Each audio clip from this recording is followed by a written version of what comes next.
Yes, we are live. Good evening to you all. I'm Kiran Keshamurthy and I teach English at IIT Guwahati. It gives me great pleasure to welcome you to today's session on community health on behalf of Anajuri, a non-profit collective platform that networks and brings together activists, thinkers, academics from various social and academic intellectual backgrounds. Um, I am normally not the compere or the anchor for community health. I normally do the gender and sexuality sessions on Thursday, but today I had to fill in. So I'm very happy to be able to fill in and to be able to have this very interesting discussion today on women and mental health. It gives me great pleasure to invite Ms. Priyanka Bhattacharjee to today's session. Her undergraduate and postgraduate degrees were in special education and clinical psychology, respectively, from Guwahati University. She completed her MPhil in clinical psychology from Amity University, Rajasthan, in 2019. She has worked as a consultant clinical psychologist at various medical institutions like Downtown Hospital and Pratiksha Hospital. She continues to offer her services as a consultant clinical psychologist at various institutions like Pratiksha Hospital, Hope, Neurodevelopment and Autism Clinic, Guwahati, Medicity, Guwahati, Palan Neuro Rehab Center, Guwahati, Cognizance Psycho Diagnostic Clinic and Counseling Center since 2015, and at Jorhat Neuro Psychiatry Clinic. She has also presented papers on pathopsychology, cognitive disorders, and cognitive behavioral therapy. Welcome to today's session, Priyanka. Very happy to have you here. Maybe you could just begin by telling us something about your own work in terms of your own experience as a clinical psychologist, your own specialization, your interests, and your clinical experience. All right. So I think it's a very vast thing to Yes, talk about. yeah, it's an open question. Just to put in nutshell, so I think it's been close to 6 years I'm working in this field. I have seen a lot of transition when it comes to the field of clinical psychology in Assam, and I have lived in Jaipur for 2 years. So I have seen the difference of culture and difference in terms, because when we talk about culture, when we talk about psychological concepts, mental health concepts, and how it has been viewed, social cultural aspects are very important, and that makes me actually highlight the difference. And I have seen the transition, the kind of acceptance mental health has received over the years, and the kind of sensitivity which I see nowadays, and it's really picking up well, which I'm very happy, but we have a long way to go. There have been a lot of awareness about mental health concerns, mental health issues, but then what we require mostly to work upon is the early intervention, something that we talk about like a primary, prevention aspects. Uh, just to put it very, crisp, I have worked in these, hospitals and educational institutes, because I've been into teaching and training as well, and mostly my work has been dominant on pediatric psychology, focusing upon neurodevelopmental aspects. As you know, I'm also associated with Hope.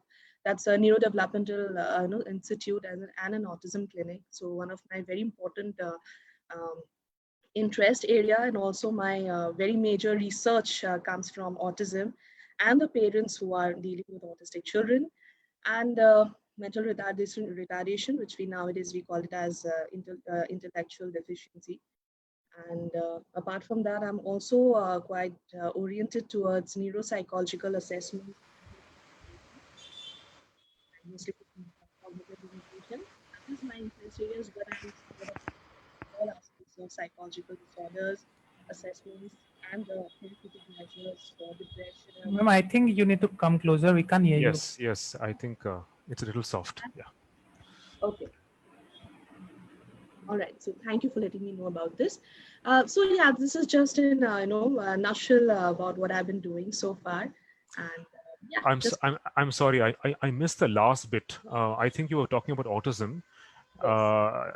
Could you just repeat this, the last point you made? I'm sorry, I missed the sentence. Okay, so I said that my one of my major interest areas focus in the field of autism, Yes. and one of also my major research comes from autism, dealing with autistic children. There's just least amount of work which is done in particularly in Indian context so far as a research towards autism and the kind of the parental mental health which is involved while dealing and rearing a child with autism. So that is Right. one aspect which is I feel is very much untouched and quite negligent. And so these are other aspects of work that I've been doing so far. And with women, why it just came to my focus, and because I'm also one of the IVF counselors here. W Pratiksha Hospital has also trained me for IVF counseling. So we know that IVF is a artificial reproductive technique. So it is meant for individuals who are not able to conceive naturally. I So see. that also requires that that aspect of undergoing IVF, and someone a lady who perceives that I'm not being able to have my child. So the person undergoes a lot of mental health issues, which also interferes with the treatment that the person is undergoing. And that really reminds me how important mental health in regard to women is. Not only that, but as a whole. But then this is also one of the major reasons, and why a lot of work and awareness and sensitivity we need to have towards these aspects. So that was another reason why I decided when Priyanshu he was getting in touch with me to join this session and kept asking me what I should be talking about. So I think this is something which I thought really needs to be addressed, also something which is rarely talked about, although we know that there is a need of it. Right. But this is hardly talked about. So I think that's another reason which I have decided to come up with this particular topic to talk. Right. So, talking about IVF and the kind of counseling services you offer to these women, I'm assuming that you also have a lot of challenges that you face in terms of trying to address larger structural problems when it comes to the family, especially. What are some of these challenges? Because obviously, it's not just between you and the woman, but it's about larger other issues. When we talked about the larger structural aspects, I think I'll first begin with the most larger structure here is the mental health, which is something again very least talked about and addressed. And I feel mostly that it is most talked about during the month of October, the whole year, because 10th of October we have the World Mental Health Day. Right. But I guess rest of the month we tend to overlook, be quite negligent towards it. But that is one thing which we need to talk about as a whole. Mental health as a whole is overall a structural challenge in itself. People don't talk about it. People are not acknowledging about it, and most importantly, they do not realize that there's something wrong in them. So, awareness as a whole in mental health is a huge challenge in itself. Coming to women's mental health, I think it is even more a bigger challenge than the challenge of mental health as a whole, because even if we do a lot of awareness, even if we do a lot of sensitization programs, but the concern here is the attitude of a woman towards herself, towards her mental health, and the attitude of the society towards the mental health of a woman. The kind of society that we live in, I think we most of the time we hear this particular idea that women, they are very strong, they have high amount of patience, they have huge tolerance level. I always have this question that only because a woman is able to bear a child bearing process, only that she is able to reproduce, that doesn't mean she is strong. She needs support. She needs Right. a lot of support around her. And this particular, this is one very small thing, but I guess this is the major challenge that we have, because if you see in a hospital, when it comes to like in our OPD of clinical psychology, uh, we have very less attendance of women, but that doesn't mean that the prevalence of mental health issues or any psychological concerns among women is any day less. It's never so, but it is not reported. Mm. The woman herself, if someday she feels that I have a problem, she has this habit of being more tolerant, that let me see her for a few more days, let me see for a few more days. And she's again engrossed with all her parallel work and roles that she's doing, that she becomes negligent towards herself. Mm. And the people around her, people think that since she is functioning so well, so I don't think she needs any help. As a whole, as a result, as a whole, the entire problem goes unnoticed. And we don't even know when the problem becomes so big and it gets so serious, and we actually lose out that particular phase when the intervention becomes actually effective. Mm. So that is another structural challenge that we feel is very what do you call it? It's very significant, and it's very it's very tight in itself, which I think requires to loosen down, and it requires to talked about. And probably, and I'm I'm repeatedly telling this about this thing called talked about. Only when people will vocalize about it, they'll get verbal about it. I think only then we have better what do you call accessibility to them, and the women get more accessible to the mental health services. And the kind of expectation, I think, again, in our Indian society, we have a lot of expectation from a woman figure. Okay, a lot of social perspective that's been put. A lot of expectations from a woman. So I think women in that particular pursuit of fulfilling the expectations and standing up to the expectation of others, she again tends to forget herself. So the major, again, the structural change which would be effective in bringing about a change as a whole would be when the woman herself is going to adopt a self-care system. And that is something which really requires to be, spread awareness about. People need to be, talked about this. And in fact, the women, they need to be talked about this. That, taking care of yourself, if you take a break for yourself, if you are more concerned about yourself, that doesn't necessarily mean you are selfish. That is something which you need, Mm. and this is what I guess requires to be communicated to everyone in the society. And of course, and particularly in case you have mentioned things about IVF, that is another trauma, and a particular woman undergoes when it is found that she's not able to conceive naturally. She has certain difficulties, which again she has no fault about. This is something, a part of the human body, right? But then the kind of acceptance and the perspective people have towards it is very different. Mm. And that is why when we handle these issues, we have to handle the family as a whole. We need to educate the family. The sessions include a lot of family sessions, family counseling sessions. When we include the parents, the members from the other generations as well, the in-laws, the parent of the particular woman. So everyone needs to be counseled in this particular aspect, because somewhere it is termed and it is seen in a very different way. So that is why we need a lot of discussion about this. Right. Thank you. So, from your own clinical experience, maybe you could talk a little bit about the specific instances of women that you've met. How willing have these women been to actually, as you said, a lot of these cases are underreported.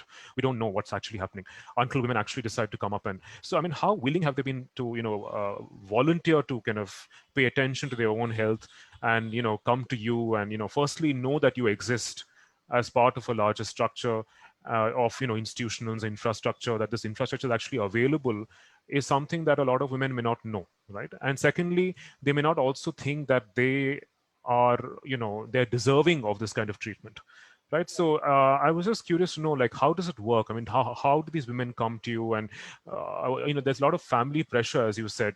So how willing are, let's say, the woman's partner or her in-laws, whoever it is, her parents, how willing are they to come and have these group counseling sessions? Because obviously the first response by most people is, I'm not mad, or I'm not crazy, or I don't need this kind of treatment. So, how have you faced a lot of challenges in accessing these people, or these people coming and accessing you? What has it been like? First of all, it's not about feeling that I'm mad or being crazy. So these are not words for mental health, because Right, it's just kind of a stress, okay? right, right. Difficulty in adapting to the situation, some kind of a difficulty and difficulties undergoing, some kind of an overthinking, some kind of Right. severe apprehension, Yeah. stress, fear, and all that. So, Sorry, could you just come a little closer? Yeah. okay, I think it's your voice is dropping a bit. Yeah. all right. Is it getting better? Yes, yes, this is fine. Okay, all right. So yes, as I was saying, so it's not about going mad or being crazy about, but Yes. then just kind of these mental health challenges, being quite fearful, being being very apprehensive, overthinking, and things like that. So these are just common aspects of mental health. Right. When you talked about the willingness, of course, statistics are very poor to give you a particular figure that this percentage of people are, women are there willing to, cater to the services. And this is the percentage of women who come up themselves and things like that. So the statistics are quite, the records are not there. Sorry. And if you just ask me this, I think I can give you both the perspective from my clinical aspect. As I said, there have been a change. There have been a transition I have seen for the past 6 years. So earlier, if I see, in context of Assam, earlier there were not much women coming. Number one, number two. Even if they are coming, they have been brought by the family members and things like that, and they're mostly like no, no, I don't need help. But when they say that I don't need help, it is not their unwillingness, but it's also kind of related to the aspect of illness. Because in psychological condition, the level of insight is a very important, a measure of the diagnosis. Because a lot of time there are certain psychological disorders where the individual is totally, has a very poor insight. Okay? So that is quite valid. Even if the person has no insight, we cannot say that the person doesn't have the willingness to come to the session. Um, Apart from that, nowadays with people, as I said, that we are transiting, and I see a lot of awareness and initiatives being taken. Nowadays, I see a lot of women who are coming forward. They are talking about it, and if not anything, which I really appreciate is they take a session or two just for a venting out session. Hmm. That is also very important, Right. because they don't have a particular platform. They do not have a safe space to talk about their difficulties. Okay, so just 2 or 3 sessions of venting out, and just gathering some amount of insight of what they're thinking and how it is going, in what direction it is going, even that also happens. So these individuals are not necessarily they have a psychological disorder, Right. but they just undergoing so much amount of stress that this venting out, the supportive therapy that we initiate in these couple of sessions, that is also very important for them. Right. And trust me, they do not come under any kind of a diagnosis of a psychological disorder. They do not have any other psychological disorder. They just wanted that venting out, to just talk about their problems, and this itself brings about a lot of relief to the individual. Right. Right. There have also been cases when this is a part of my experience both in Assam and Rajasthan. So there have also been cases when the women, they have a proper psychological condition, like they are properly diagnosed with either mild or moderate or severe level of a depression, and this depression is attributed by the socio-cultural factors, family issues and stuffs like that. But the woman, she is very scared to be opening up about. No doubt this diagnosis has happened, there's clear symptoms, and everything is being quite evident in terms of the symptoms are so much severe. But then when we talk about the causal factors, when we talk about the various contributing factors, when we probe during the sessions, they are extremely shut, because they are very scared to talk about this. And the second thing, which is very common among women not taking mental health service, I'll tell you, is another major stigma. They don't want that घर की बातें जाके बाहर में जाके कोई बात करे. Right. That is a major concern. They Hmm. always think that these are issues related to the household, to the family, these should not go out, Right. and that is one thing which stops them from taking the mental health services. So this is, again, when the individual will restructure the kind of a thought process about this, that it is not that you are going and gossiping about your family, but you're Right. just trying to find out that what, what better way this particular ecosystem of the family is going to work in a efficient manner, which is going to be more fruitful, more rewarding for everyone for that matter.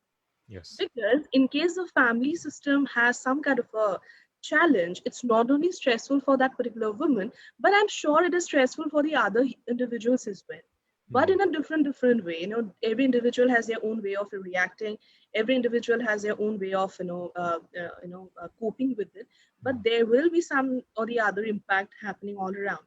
But if this particular thing is talked about and there is a some kind of a reform is made in the family system, I think it's going to be rewarding for everyone.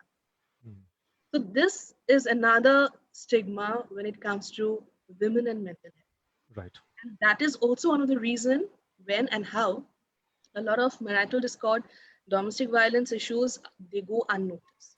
Right. Right. This is another major concern. Yes. Yes. No, actually, to just clarify my earlier question, what I've actually meant to say is that when madness becomes a stigma, when you say that am I mad, it's not to pathologize them, but the fact that that is their response to whether you need mental health counseling or not. They seem to they attach a stigma to it themselves, and so that becomes a challenge. Like how does one access counselors, and how willing are you, how open minded are you to doing it? Because as you say, if these women are actually a little concerned about, let's say, confidentiality, can I tell you everything? Will you keep it to yourself? Will the world get to know about the fact that I'm a complaining daughter-in-law, or I'm not really, I'm not preserving the privacy of the family?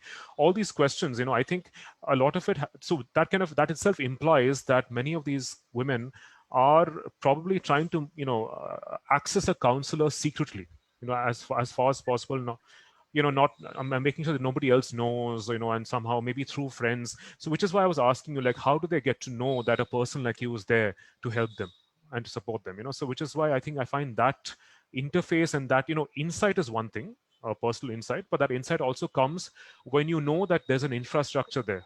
There are people there to help you. There's a network there, but you have to tap into it. So how does that happen? And especially when you have to counsel not just her but the entire family, I'm sure there's a lot of resistance, especially from the male members of the family, maybe even the mother-in-law. I mean, there's a lot of patriarchal resistance. And so how do you kind of handle that, and how do they know that you are available, for them? But number one thing which she was asking about, like, how do we make it known to the people that there are Yes. services available? There's a major initiative by all the clinical psychologists or the hospitals. They promote this particular aspect. Like today, Anna Jury is having this setup, Yes. leading, having a clinical psychologist in one of your sessions. This is also one of the Yeah. initiatives you need to know. Similarly, we have a lot of webinars, and we have a lot of now it is happening webinars because of the pandemic. But usually we have a lot of mental health camps.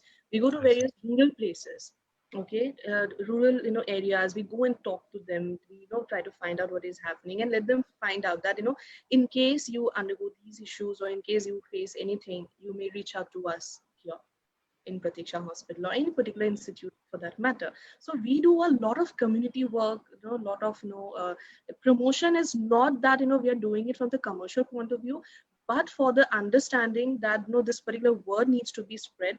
And this is also one of the major awareness that we need to do about mental health, that there are mental health services available for people. But nowadays, with technological advancement and a lot of platforms coming up, people are gathering some amount of awareness and things like that. So that's something which again that I've said that there is a change which is happening. Okay, earlier it was only whenever the doctor is referring, the psychiatrist or any other cross departments are referring a particular patient to a clinical psychologist, then they come to the counseling. But nowadays they are coming to know about this concept. Of course, as I said, we have a long way to go, but there is still an initiation, and there's still a small beginning which has happened. And what you said, the other part of the question which you mentioned about, like how do we handle with the sessions with the other family members? Again, these are called as psychoeducation session, and we have to have them in the session. We ask them to be a part of it. A lot of time there's so much of resistance that they don't even turn up. Right. Also one thing, but then we have to be very patient. We have to be very very we have to give them time. All right. And we have to be quite perseverant in it, that there are also the times when we have to keep counseling the family members on just one aspect. For example, just ABC aspect, we are just counseling about the ABC aspect of the patient's condition, to the same family members over 4-5 sessions. So the repetition of the session also happens. Right. It is nothing, but there's nothing wrong in it.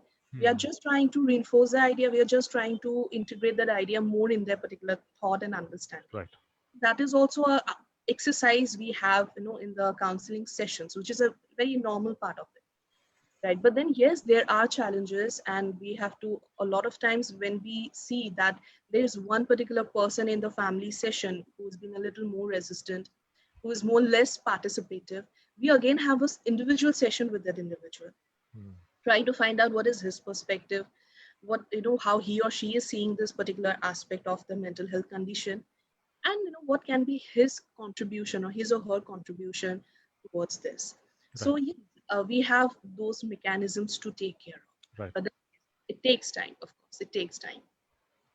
I think one of the challenges has been that a lot of mental health services have not been affordable for a lot of people. So how do you make that affordable, especially since you say or you suggest that you have clients or people who belong to rural backgrounds, people who don't even know that mental health experts exist, or even mental health issues are worth addressing and discussing.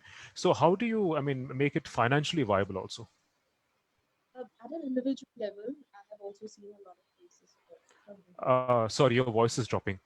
Yeah. Okay, Yeah. is it right now? Yeah, it's a little soft, but yeah.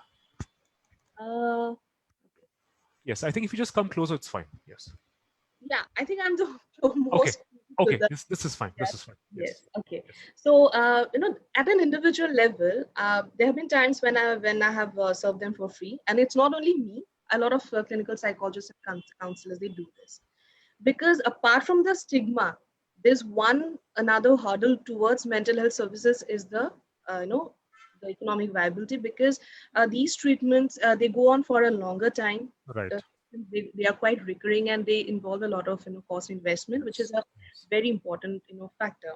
Apart from that, there's a very sad thing, but that's okay. I'm quite open and quite fine talking about this in the public platform. The CGHS, that is Central Government Health Services. Okay, so a lot of corporate sectors, or not corporate sectors, a lot of office, a lot of organizations which come under directly under the central government, they have the CGHS, medical, what do you call, medical support. So they have a card. They have their own rates of medical services. Hmm. For example, whatever consultation they want to make, be it have a headache, kind of a accident or whatever. So the prices are very nominal. But it gives me immense pain to tell you this, that CGHS doesn't even have a single psychiatric services available in that list of services. I see. That is it has Hmm. all other department, every department is concerned, but when it comes to mental health services, there's not even a single services which is being put under CGHS. Right. This is another thing which I don't know how to bring about that revolution, how to put that into work and record. I'm not too sure. Still, I'm trying at my individual level at this particular, in this particular aspect. Right. But yes, financial issue is one of the major things which comes as an hurdle in these mental health treatment.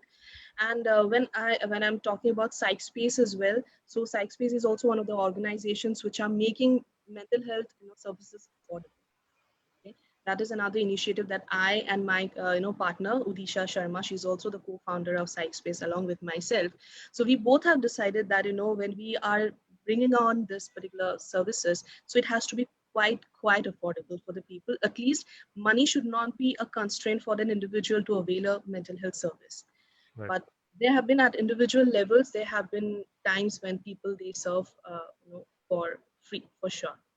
That Right. is, but then I think we need a better system, and we need more support from these government agencies which is going to actually take care of these medical services, so that people are Right. able to win them, Right. and they also get their due, whatever, so they Yeah. need to get that support.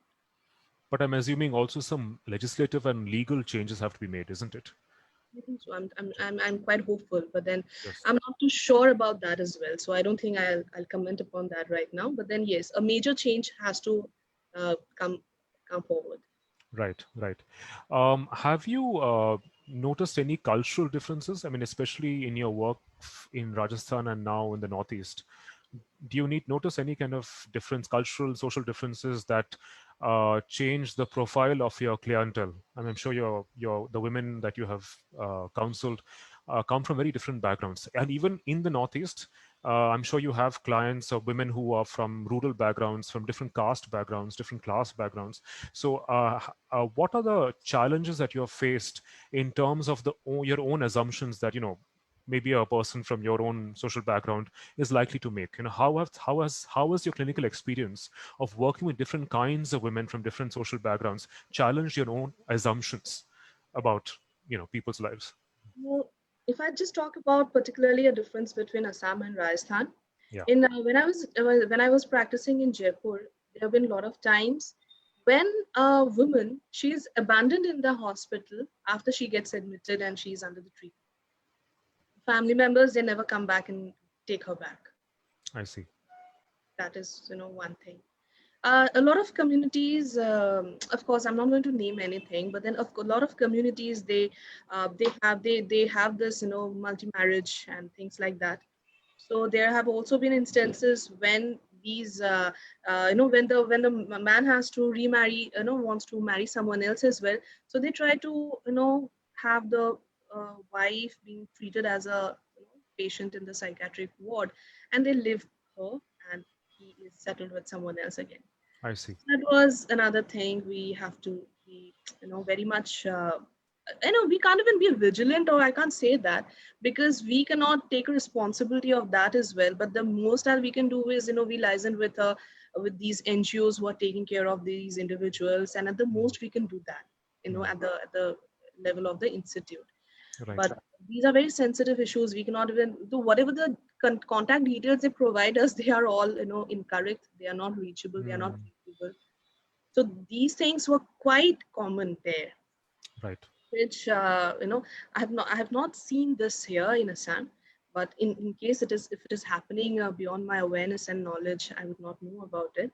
But then so far I have not seen this aspect here, at least in Assam, at Right. least from my perspective and my experience. And as I said, if it is happening beyond my experience, I'm not aware. That can be. But in Jaipur, I have seen this, and I have seen it to be a very very common thing. And in Jaipur also, the another thing which I have seen is they have a particular culture. Some culture communities, I'm not saying every one of them, not to be generalized again. There are certain communities where the bahu it doesn't talk to the father-in-law, Hmm. and in case she's doing that, she's considered to have some kind of a mental health issues. I see.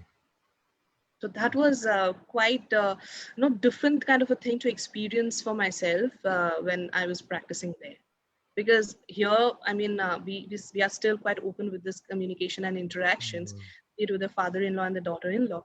But then they have this because they are very much what do you call, strict, or they are very much fixed in this particular way that in no way the daughter-in-law talks to the father-in-law. And in case if somebody is doing, then there is some problem in the daughter-in-law. So mm, I'm not too sure in case whether they do it as a part of as an insult towards the daughter-in-law, or they actually perceive this. I'm not too sure about that. Again, these are never brought under any kind of research as well. But right. this is just based on my personal experience and observation of cases there when I was Right. practicing. And again, here we don't see that. Uh, and the kind of an example which I gave you, that the person was a particular lady, she had symptoms of depression and things like that. But the same thing, if had it been Assam, I have seen though similar cases here when the woman has a person, they have, but the woman has issues and all that, and the contributory factors are coming either from the marital discord, or having a child with some kind of a disability, or mental health issues, or the parental things. At least the husband, they come and talk about it. Hmm. I'm Hmm. not always saying that they are, yes, they are like complete in solidarity with it, Right. what they're saying is right, but at least they come, they report, and the woman, she's not fearful of telling Right. about it. Hmm. Another aspect is also when the level of education of the woman. That also determines a lot of understanding towards the condition, awareness towards the condition, accepting having an acceptance towards the condition and all that. That is quite common in in Jaipur or here in Assam. So individuals, women who are educated, who have a better understanding and who have a better understanding of the knowledge and things like that, so they are better aware, and Right. they know what they concretely they need to do and how they need to go forward in taking help. So, with education also, this is something which I have seen. But in Jaipur, again, in Rajasthan as a whole, the education level of women as a whole is much lesser in terms of, comparatively in the state of Assam, probably. Right. And because there hardly I have seen individuals or women who would be like, working or holding a job for herself and Right. things like. So that kind of an empowerment also matters. Kind of an independence also matters, and a lot of things, because all these things are related to her decision making, her concern for self, her assertiveness towards self and others. How she's going to communicate about this and all that thing. So these are all fixed in a vicious circle, which I believe. Right. So this is to clarify from what you said that the women that you were talking about who were left behind in the psychiatric ward, they were abandoned by their husbands because they could not have children. Was that No, the reason? no, no, No. no. Just because the lady has a psychiatric concern. I see. And these psychiatric concerns that you have encountered, they had to do with a whole range of issues, I'm assuming, like from domestic violence to. Uh, Just that even if there is no domestic violence, even if there have been a lot of issues like okay. this when they get married. So the either parties, they do not know if the other party has any kind of a psychiatric history from Right. before. Right. That Right. is another unawareness Yes. individuals have. Yes. Yes. And mostly those cases, a lot of women getting a psychotic episode, or we call it as an acute transient psychotic episode, with a duration of just a week. So these kind of episodes are very common there, and Right. these happen after the marriage has occurred, because of adjustment, because of the cultural differences, because of the responsibilities being suddenly bestowed upon her. And Yes. there have been a lot of times when, for example, either of the partners, be it the male or the female, they have some kind of a psychiatric history from before. It is never revealed to the other individual after the marriage. Right. That is another concern, and this is also, they say this कि हमें कभी बताया नहीं था, so why should I take a responsibility about Right. that? Right. So this the entire system of awareness, entire system of communication, it is it is very difficult to comprehend in just some based on just some kind of a talk. So these require a lot of change in the whole system, I believe. Be- Exactly. because again, they are so much stigmatized with terms Right. of mental health. They would be like, because for them, getting married, getting the girl married off is a very important thing, Yeah. Right. very very important thing. So that is only one thing they keep looking forward for, and that's also one reason that they do not communicate in case the women it can happen. It is quite obvious to happen if the woman, she had some kind of a problem from before. It is never told to the to the in-laws house, and they just discover after the one Mhm. fine day. Right. Right. That is contributing to this abandonment issues and all that. Right. Do the so if some of the women you've encountered, if they are working women, and they have a working life, a life outside the house, does that make a difference to the insights they have about themselves, about their own mental issues? Does that make a difference? I'll tell you about two aspects. Uh, yes, in certain cases, depending upon the disorder the person has. So, Yes. as I said, a little technical idea, but still, Sure. I'll try to explain in the most easier way. So, there are certain spectrum of disorders in clinical psychology, in psychiatry. There is something called neurosis, then something called psychosis. In neurosis spectrum of disorders like generalized anxiety disorders, phobia, fear, all kinds of obsessive compulsive disorders and etc. So in these disorders, the level of insight is there. Okay, so we have different levels of insight. We have levels of insight otherwise, but at least the individual has inside that I have a problem. Yes. Okay, so that is to do with the what do you call that is to do with the nature of the illness. Right. Okay, and in psychosis, be it whatever the education background of that individual is, but the nature of these disorders like schizophrenia, bipolar affective disorder, manic disorders, so these are spectrum of disorders where generally they do not have the awareness that I have a illness. Mm. So this is the nature of the psychotic spectrum of Yes. disorder, Yes. which determines that there is no sense of insight about the condition. Okay, so this is again, as I said, this insight is another very important measure of diagnosis and understanding the problem. And the kind of the thing which you had asked about, that level of education and all that, to a little extent, in terms of understanding that I have a problem, in terms of undergoing some kind of stress, undergoing some kind of mood swings, undergoing some kind of overthinking, or some fear episodes or something like that, then it is. But also overall, if I see, even if the people are educated, they do not acknowledge that I have a problem. Right. Right. Okay. Even if they think, they might be thinking that I could be having a problem and I could be requiring a help, but they'll not acknowledge it because of the stigmas. Yes. And if you see our in our society, it doesn't really matter the level of education, but Yes. stigma is still there. Yes.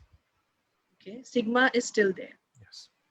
Even if we find it across individuals who are highly educated in a very high profile jobs, very affluent, financially, socially, everything, but still they are stigmatized. So I Right. think that's an independent concept when it comes to mental health. Yes.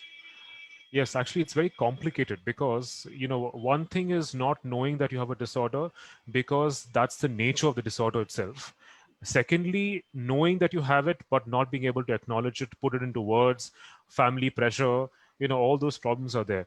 And, like, for example, we see many instances of women who tend to rationalize domestic violence. They think that it's part of marriage. That's how marriage is supposed to be. And so Yes. they don't feel like they deserve rights of any sort. They will not resort to the law. They will not resort to mental counselors because they just feel like, as you said initially, that women have to take on so many lives, right? They have to be mothers, they have to be daughters-in-law, they have to be wives, they have to be so many things. And if they're working, then they have another role to play. And so they're constantly giving, and there is no one to take care of the caregiver. So I think that becomes a big challenge. And as you said, I'm not surprised that they come to you for the first few sessions just to vent their frustration, because they think that they finally found one person who's not going to judge them and who's just going to listen to them and acknowledge that they have problems in the first place. Right. So I think that becomes a big challenge, I think, for you as well as for the women who come to see you. But I find it very interesting that you kind of say this because, imagine people who are psychotic who actually end up addressing that issue. That must be in itself a huge achievement, isn't it? Yes. But that I mean, it's one thing to not to. Yes, But that please. also requires psychopharmacological support. They need to undergo certain medications. They undergo a lot Yes. of, even then they get into this particular level of insight that they have a problem, or they had a problem which they are overcoming now. Yes. Those kind of cases also we have it. Right. Yes. So I guess you are collaborating also with psychiatrists, uh, especially when medication is necessary. Yes, yes. In fact, this clinical psychology, they go in a very parallel way with the psychiatrists, and both the interventions are very much required. Right. And because number one, a lot of cases in terms of severity and the nature of illness, it is more effective. The treatment is more effective when there is a medication and psychotherapy going Yeah. side by side. But again, there are certain therapies, there are certain medical conditions, or rather, there are certain mental health conditions, for which there is no medicine as such. For example, Yes. if there is a marital discord in the family, Yes. if the female is undergoing domestic violence, and still she believes that it's a part of the marriage, and I still need to go forward with it. So those kind of a thought process, there is no medication to change that Exactly. this to something else. Exactly. So for Exactly. that, the individual, if the individual comes for therapy, and then if it is addressed, the focus would be like how to what do you call reconstruct her Right. thought process about that. Right. Right. Right. So Priyanka, can we now take questions from the audience, if you're fine? Yeah. So there are so for the participants, you're welcome to post your questions on the chat box, or you can actually unmute yourself later on and ask questions. So here are a few questions. So there's a question from Shomata who asks, even if the woman speaks or has awareness about her own mental health, do family members hear her? Do they listen to her, especially in Assam? No, it's not that they don't. It's Yes. not that they don't. It's not always so.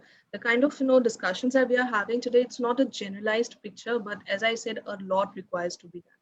There's still a percentage of people who have really come forward, and they have a very supportive, family system. They have a very, cohesive environment in the family, and Yeah. who shows a lot of support towards, someone who is undergoing mental health issues. With them, Yes. the prognosis is so much healthier.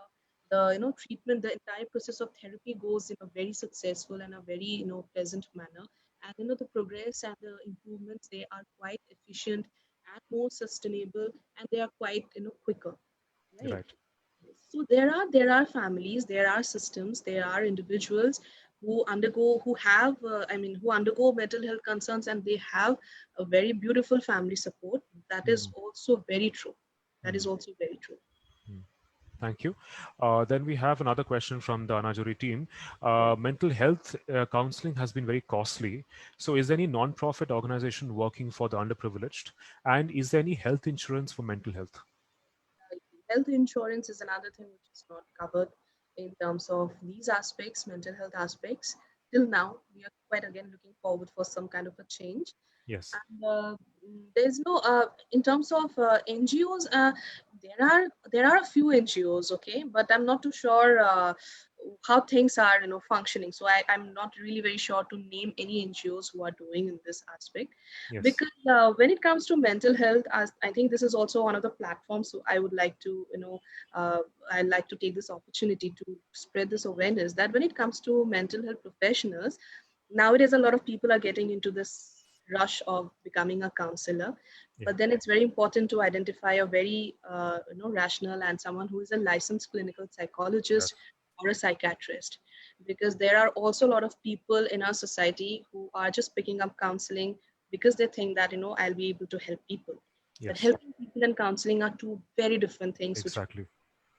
Yeah. a lot of time they think that counseling is giving advice, which is again not the concept. Yes. Counseling or having undergoing therapy is never about giving advice or suggestions. So this is another thing. So and that's why I'm a little running short of words how to put this in word actually. So neither I just want to be quite offensive about organizations and individuals, Yes. but is one thing which where I'm not been able to take any name of an organization which is doing it, and Yes. going to a clinical psychologist, Yes. licensed clinical psychologist or a psychiatrist is very important, and we have Right. to be away from the cracks. Right. That's Absolutely. Absolutely. There's another question from Shomata who asks, when you have counseling sessions for reproductive health, have you ever seen any resistance from the daughter-in-law to go to take to accept IVF treatment? Is there any resistance, and how do you handle it? usually there is no resistance in case they decide it for themselves. Okay, if in case a woman, she's deciding that I need to have a child by anyhow, if not I'm not been able to conceive it naturally, I have the other what do you call, like medical help. So if that is so, there's no resistance coming from the daughter-in-law. Coming from the woman who is opting Yes. to decide upon this, because when usually it is like most of the cases, it is they take up IVF because they have this particular urge to become a mother, and that is Yes. very natural and which is very within them. That never happens under compulsion. Okay? It's never compulsion on the coming from the in-laws that no, you have to get it through. In fact, a lot of times undergoing an IVF pregnancy is something which has been quite hush hush between the Right. patient and the medical team, and it never goes on to the family or the in-laws that this particular child is born out of IVF. That also happens. Mm-hmm. but it is a pure decision of the couple, of the lady. And when the lady has taken a decision that I want to undergo IVF, there is hardly any resistance being, experienced or felt from them. I see. Okay. And is counseling necessary for someone who wants to do IVF? No, no, no, not exactly like that. It's okay. It's not okay. Okay. Number one, that what we prefer doing is we try to maintain the mental health well-being of the woman who is undergoing IVF. Because what Okay. happens when a individual, be it a man or a woman, and when an individual gets stressed, gets negative emotions, gets have low moods or being diagnosed with depression because of failure to conceive and all that, Right. Right. there are hormonal changes in the body. I see.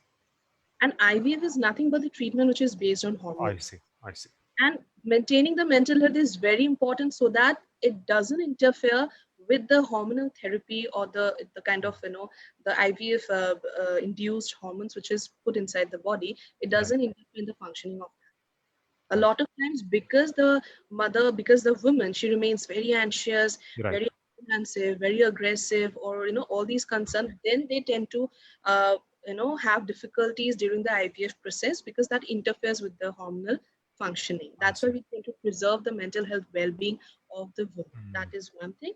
And Okay. there are individuals like who have failed IVF, and they go undergo a lot of disappointment, low Right. of motivation, and they go because it's a very it's an emotional roller coaster. Right. They're Right. wanting for and then they are not getting it. It's a Mm. very tough situation for the couple, for the family, for the woman. So it's a very unique thing in itself. Right. So that is also another support. So it's not necessarily that all individuals or all women who undergo IVF, they have something or the other problem, or they need to undergo Right. psychological counseling. Right. It is just that there's support is always provided. Right. Then there are a couple of group of questions. One is neurology related to mental health problems? Yes, yes, absolutely, absolutely. Because every mental health condition, every psychiatric condition, be it depression, generalized anxiety disorder, phobia, fear, obsessive compulsive disorder, schizophrenia, anything you name it, everything has a neurobiological functioning. Right. Everything has its connection with the functioning and the structure of the brain, the functioning of the neurotransmitters, functioning of Yes. the hormones and everything. So Yes. it's purely absolutely scientific and absolutely neurobiological in nature. Counseling or medication? What should we prefer? That depends upon the condition and the Right. severity of the disorder.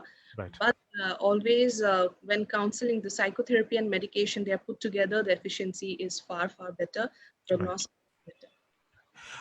Can social media be a way to change the mindset about mental health? Yes, it is. It is. But there's another observation which I would like to share across. Definitely, social media is a important platform through which we can, put across a lot of awareness.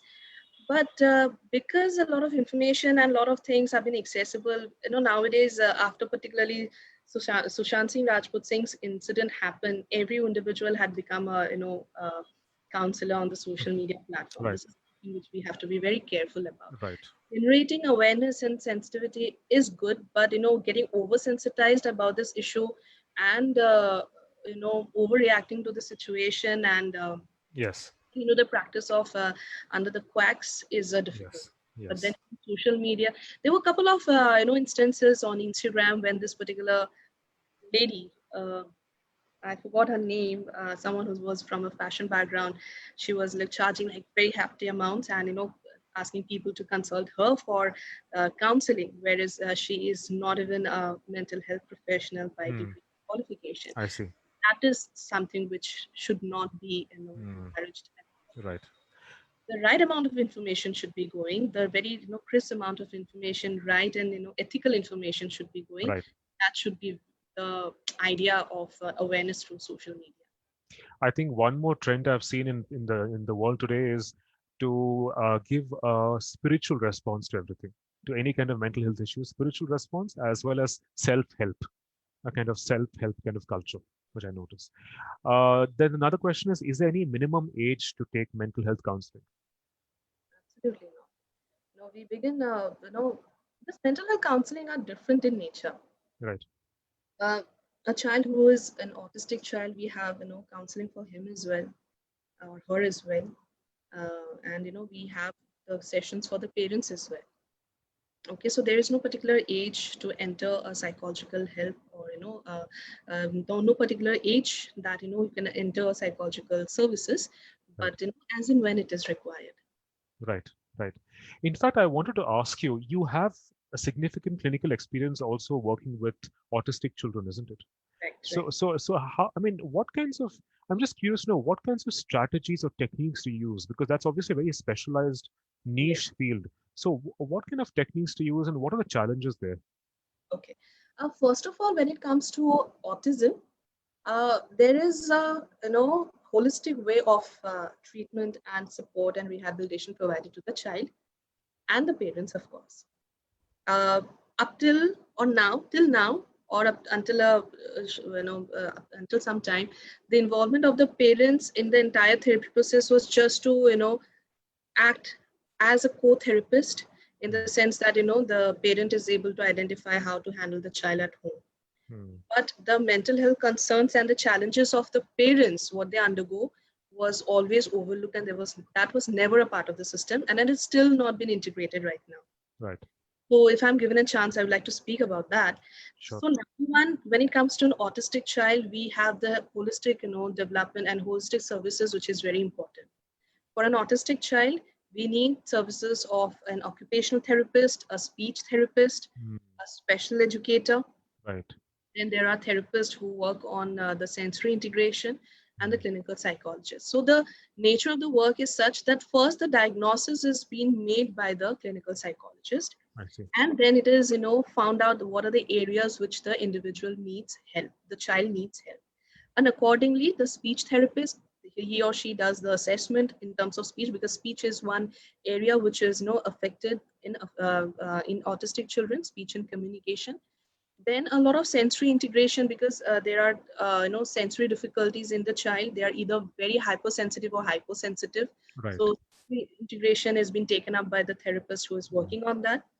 And there are occupational therapists, there are special educator who is going to take care of the learning, like how the child needs to be learning the basic alphabets, how the child is going to progress as the child is growing up. Okay, so definitely it's not the usual alphabets they begin with. So a lot of even they need to be properly trained for gripping a pen or a Yes. pencil for that matter. Yes. Yes. It begins with a color pencil, which is a very, very motor in size, like huge in Yes. size. Then it goes on. So we have to start from those aspects. Hmm. So it's always a teamwork when it comes to autistic children. And of course, we have the pediatrician to, take care of any kind of a medication or any other kind of a support that he or she can, help us with the child medically. So that is how number one. So clinical psychologist does the diagnosis, and the rest of the things have been taken care of it. And clinical psychologist has also an important aspect of any kind of a behavioral issue if the child has. A lot of times, autistic children, they have issues with temper tantrums, aggression, Right. a lot of behavioral issues, because the Hmm. point here is autistic children, they're not able to express themselves, they're not able to communicate what they want, and as a result they develop a particular behavior through which they get their demands satisfied, Right. either aggression or some kind of rolling on the floor or anything. Yes. So those kind of behaviors require to be modified. So there is Hmm. behavior modification therapy, which is executed by the clinical psychologist for the child through the parents, because autism, it gets diagnosed before the 3 years of a child. Okay, and we cannot be like doing behavior modification directly with the child, Right. but train the parents, and in different situations, whenever there is a demand, whenever there is a need, how the parents require to deal with the child Right. is being done, they are being educated about. So Hmm. this is the behavior therapy, which is focused on on the child. Now, when I spoke about my major research, which has come from the parents of autistic children, so as I said, there was a least amount of work has been done in this particular aspect. So this research of mine, I went ahead and assessed the mental health concerns of particularly the mothers Right. in terms of quality of life which they have, marital discord, Right. symptoms of depression and anxiety, Yes. caregiver burden, and etc. Okay, and their relationship with other individuals. So all these aspects have been duly measured, and this has been properly put into documentation. Although we know that certainly it is going to happen, but to what extent it happens, we do not know about that. And there's no intervention which has been taken care of this. And based on the research, it was found that most of the mothers, they had symptoms of depression and anxiety which were never addressed, which were never brought into notice, because they are so much engrossed with the child, helping the child out in at home, taking care of the child at home. And in case the mother has still chosen to continue with her job, it is still commendable. And Right. then it has to work, and she has to manage the child. She has to take care of the child, of all the needs and everything, Yes. manage the household. And in the pursuit of the entire thing, the mother's mental health is worstly affected. Yeah. And that is how when I was doing this particular research, so I was counseling the parents. I had taken group sessions with them, I had taken individual sessions with them. So this is how I brought about this particular intervention into practice Right. in Hope. But when I'm associated with Hope, this is a very common thing which I'm doing with the parents, because they are not just bringing the child to the therapy center, getting the therapies done for the child, and taking the child back. Right. But they what about their need? What about their care? So we indulge them into sessions with the parents. We talk to them. I take this initiative of having them individually in the session, talk to them in group, and they're constantly they undergo sessions, and we Right. don't charge them in additionally to anything as such. So this is one of the initiative which I have taken as an individual, and this is, I hope that this has actually been integrated in the entire practice of handling an autistic child. Hmm. Thank you. And there's one more question, which is, how do you handle a situation when the parents of an autistic child have a dysfunctional marriage? Oh, this is, honestly to say, another very common aspect, again, based on my research, because earlier we were like, not even thinking about it. But when I did this research and I found this, uh, again, there are marital therapies, which are, there are different marital therapy modules. Again, both the, individuals have been talked about this, their respective roles and contributions have been talked about this. And the fact that, it's their child, Right. basically they have to take this decision, okay, and how they want to go about this. And, certainly this is not the way that, only because the child was not not born out of their expectation, they're just going to be a part. Or, and most importantly here, another aspect of women mental health is this, that the mother is always been taunted or being blamed about. But they need to understand, and a lot of marital discord and family issues, in terms of having an autistic child, is based on this. The Right. in-laws are completely, they are constantly taunting the mother. The husband is taunting the mother. It's all because of you. You shouldn't have been going out so much during your time of That's pregnancy, right. to be at home. But Exactly. it doesn't have anything to do with it. Yes.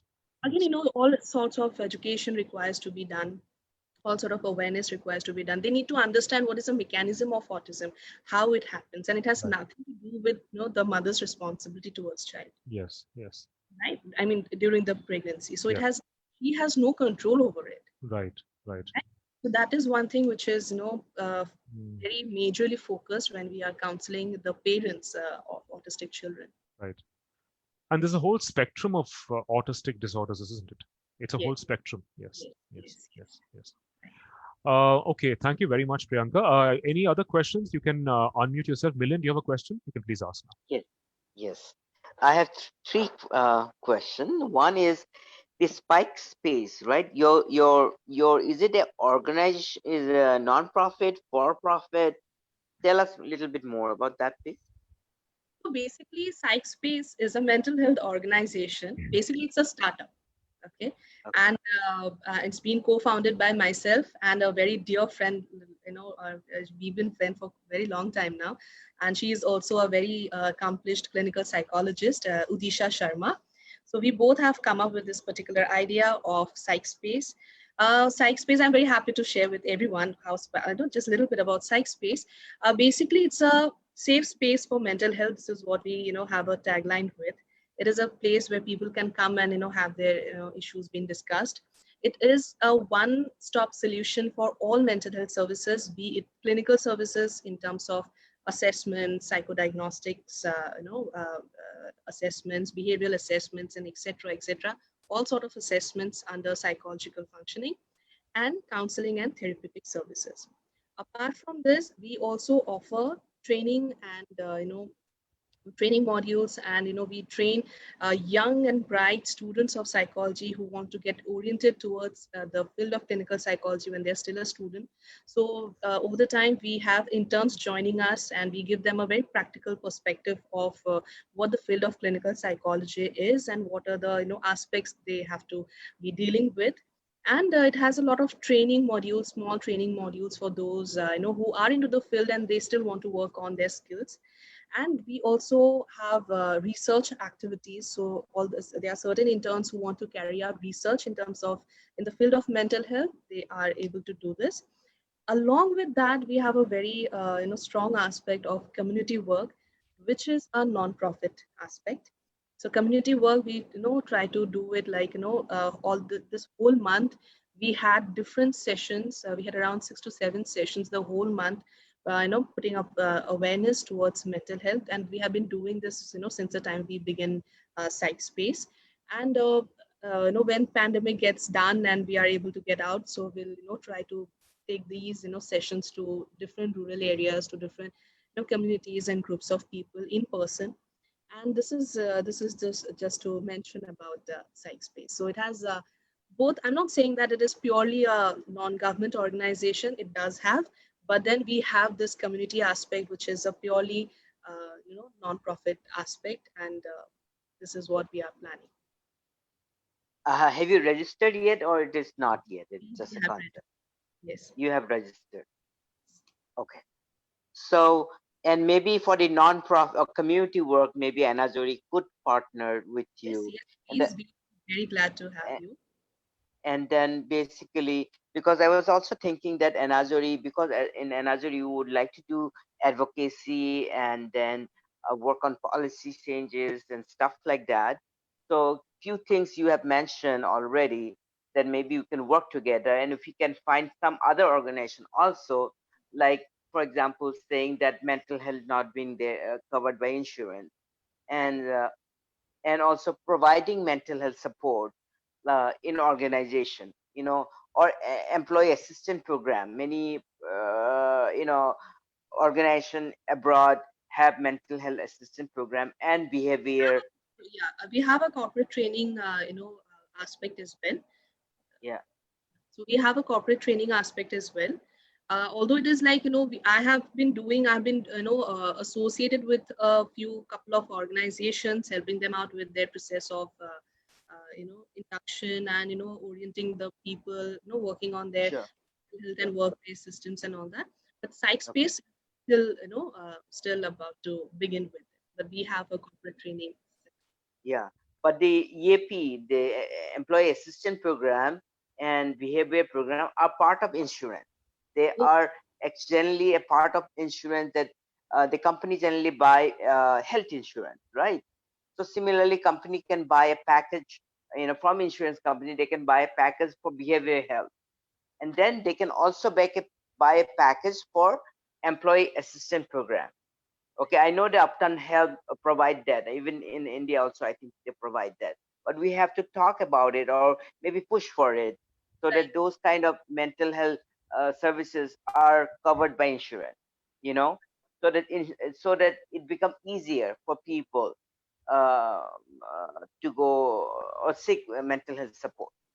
And the other one I want to know is that, so nowadays, as you mentioned, that many people they have some diploma courses or some certificate, and then they say that, okay, they think themselves to be a therapist, and quite often they instead of helping, it become more harmful to the client, right, or patient.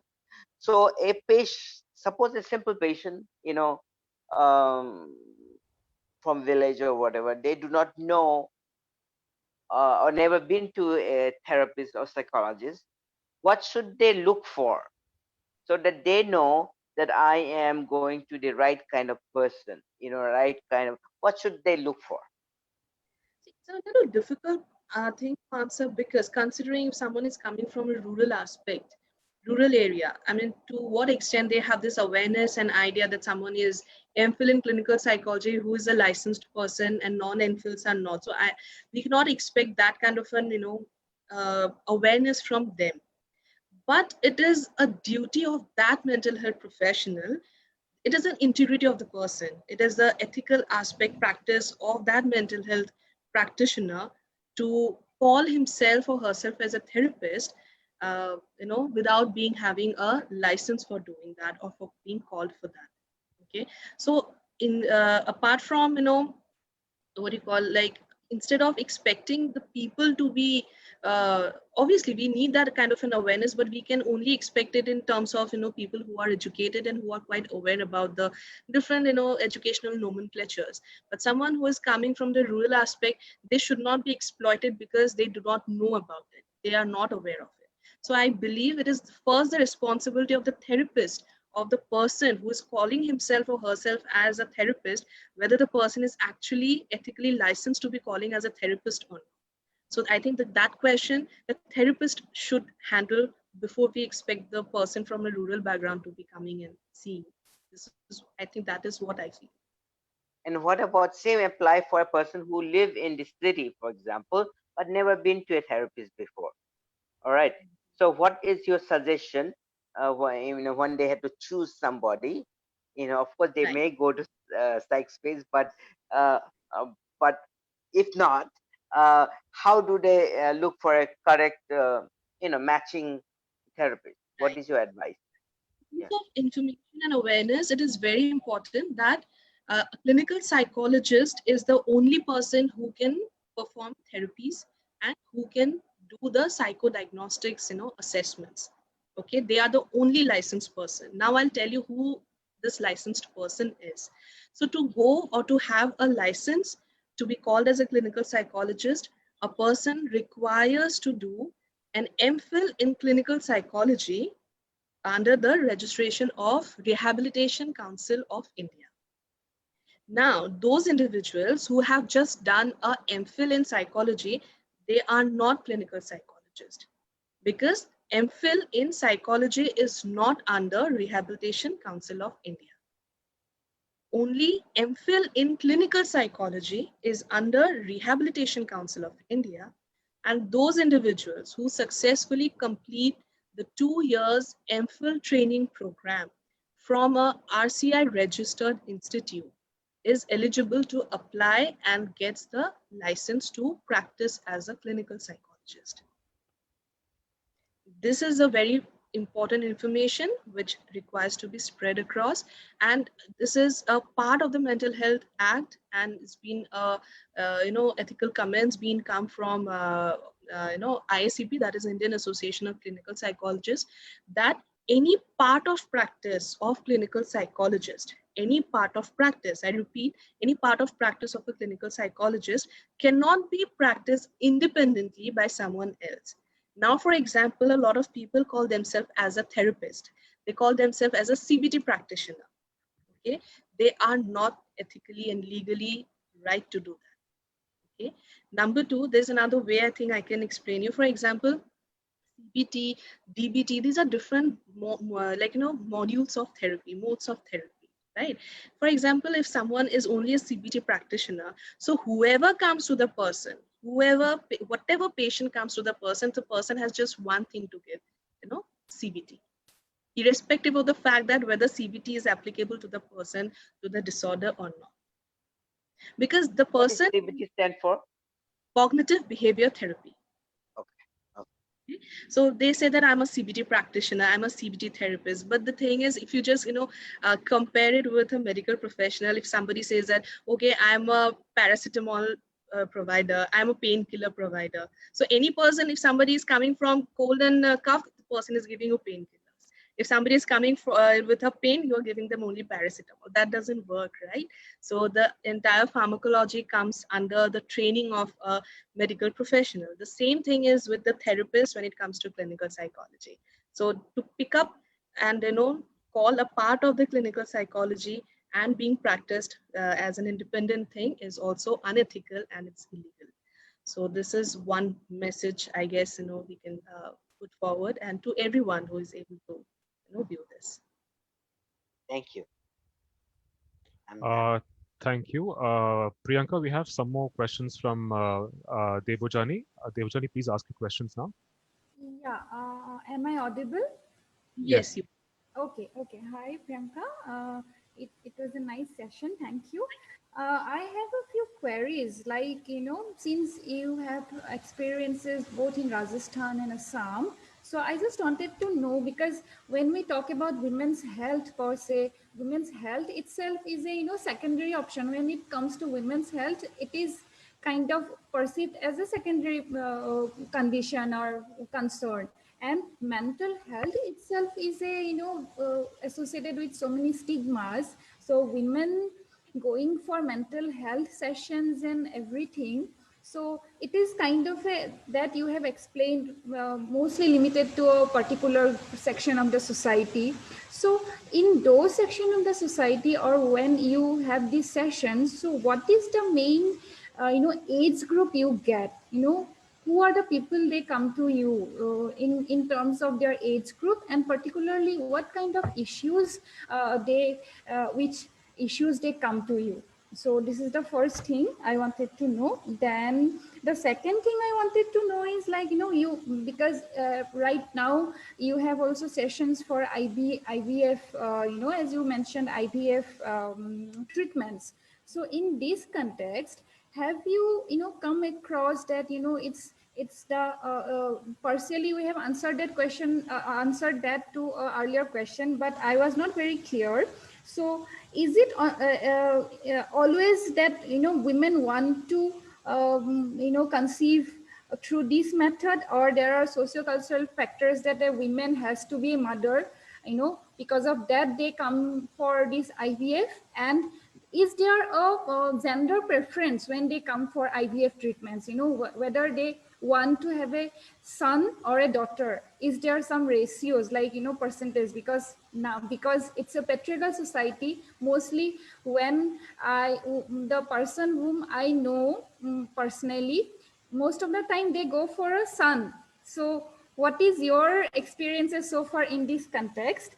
And IVF, do the couple come when it's the women, the condition is from the side of women, it's women's infertility and men's infertility. So what is the ratio for that? So these are the things I wanted to know. Yeah, thanks. So for choosing the gender of the child, that's not legal in India, even in other cases of IVF. Okay, IVF will not determine, or will not, it's not a mechanism where we are going to ensure that you're going to get a particular specific gender of the child. IVF doesn't do that. Okay? And anyway, we know that it's not legal in India for sex determination of the fetus. I think I'll go in a backward way of answering to your questions. The other question regarding the IVF, it depends completely about the individual, the woman, for what is the decision she wants to be, or the decision of taking an IVF thing. It's purely the woman's decision, and the woman's decision, it could be part of her feeling of being complete, how she perceives herself, because a lot of time I have seen she feels complete only after she becomes a mother. So that's an individual perspective. um, Something could be like a comparison that my siblings, they have children, my friends are also having children, so I should also have children. So that is again a individual perspective.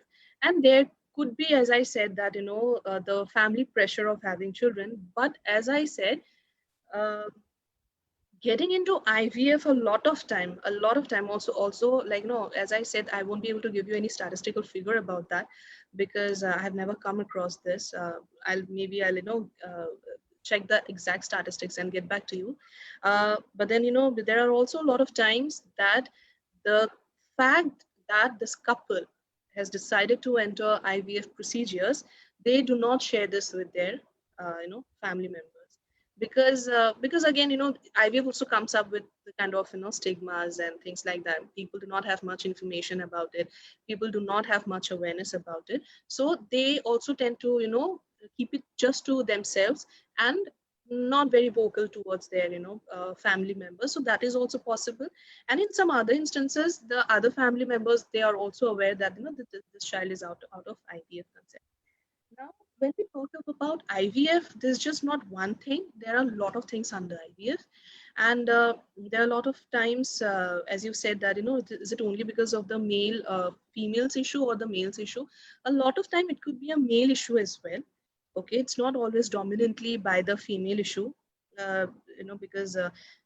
Anyway, so it's not about only the female issue. It could be about the male's difficulties or male's issues, reproductive issues, male what do you call sperm quality and things like that. So those are also contributory factors. So it's not always that it's the result of the female's issue that they choose for IVF and not for the males. Either of the things, they can go forward. And it is it is also seen that a lot of time the man has a problem and still they are getting into going ahead with the IVF issues, IVF procedures. And I think the first question which you asked was, what is the age group? So you want to ask about only about female particularly? Yes, Or because women's mental health, because your session is on women's mental health. So I wanted to know what are the issues they come with, and the age group. Also, has there been any differences before COVID era and during this pandemic? Has there been, cases increasing that, they want to have more help from, psychologists and all these sessions? And what are the kind of reasons for these kind of asking for their help? Uh, when it comes to age group, I mean, this is specific, or this is spread across very evenly throughout different age groups. I have cases, clients who are in the age group of in the teens, adolescents, early adulthood. Someone who is into the early 20s, someone who is into their late 20s, someone into the late 30s. Beginning of their 40s, 50s. So it's spread across like that. So we do not have a specific thing, because what, every developmental phase. So this is this is how clinical psychology or the science of developmental things, they speak about that. Every developmental phase, it has its own specific challenges to handle, and it is not always that a particular section of people or particular age group of people, they have problems more than the other. It's not so, but rather every developmental phase will come with its own level of challenges, and it depends upon how the individual is coping up with it. So if you ask me that particular age group, no, it is all evenly distributed. In fact, we have ladies of very elderly. We also deal with geriatric population, so it is also we get women who are 60 plus, and so talking about the problems. So again, problems with mental health of women, it's not always that it has to be some kind of a domestic violence or some kind of a pressure about the socio-cultural factors, some kind of a issues with the family or anything as such. Okay, although because of these things, women's mental health is being neglected or it's been taken a backseat, but problems which we handle in the clinic, it's not always about these. It can be just an independent condition of a mental health disorder, because maybe the person had maybe the person, in the sense of female, the woman had some kind of a genetic predisposition, some hereditary aspects, or because of any other thing for that matter. So it's not always that we have issues related to domestic violence and marital discord, and only these cases do come in. There are there, but it's not always so. Okay. And in cases of pandemic situations, certainly as a overall, I mean, it's again not related to just women. Overall, I think there is an increase in the number of individuals who are taking cases or who are taking sessions with us. And also, let me tell you, during the entire pandemic phase, all the clinical psychologists, most of them had offered and they have registered themselves, and they had offered counseling services absolutely for free over telephone or over video calling and things like that. So that was a telecounseling basically. Online sessions have been taken, and those were completely free of cost. They were never charged any penny, because this pandemic is something unprecedented and something which was a very difficult to handle. It was taking a huge toll on the mental health, and it is still a part of the process. And there have been certainly increase in the number of cases because of the confinement, because of the fact that they are not able to move out of the place. Particularly women, they have difficulty in balancing the work and life, personal life and work, because the structural system is the same. It is a home from which they have to function in both the ways. Because earlier times, although we did not realize on this, but then earlier times when we go out of the house and we are in the office, there's still a structural difference. There's still somebody at the back in the house who's taking care of the children, who's taking care of the household activities and etc. But being in the house, the lack of distinction in the structural difference of an office, of a workplace and the home was very diffused. So that's the reason why it brings about a lot of stress, particularly to women. So that is something which was quite commonly addressed and commonly complained about. And of course, there have been increased instances of domestic violence, issues of incest, in fact, issues of child abuse and sexual abuse and all that. There have been quite an increase in these cases. That is also very true. But again, they are either they are they at times I have received calls from people who are in distress and who are trying to communicate, but then after one session they are very scared to go and do the other sessions and follow up with the other sessions. So this is also one aspect. And probably there were also other helpline systems which were open during this time for particularly taking care of domestic violence and child abuse and these instances. So I think they have all collaboratively worked together. I hope I'm able to Yes, answer. yes, yes. Thank you. Yeah. Well, I know that gender reveal or determination of the gender is not legal in India. Or what I have gathered from senior advocate in Dibrugarh, not in the case of IVF, because though this sex determination or gender determination is illegal, uh, then also in many of the cases instances a study has investigative fact finding study has revealed that in Dibrugarh most of the abortions take place because of the fetus is a girl's child.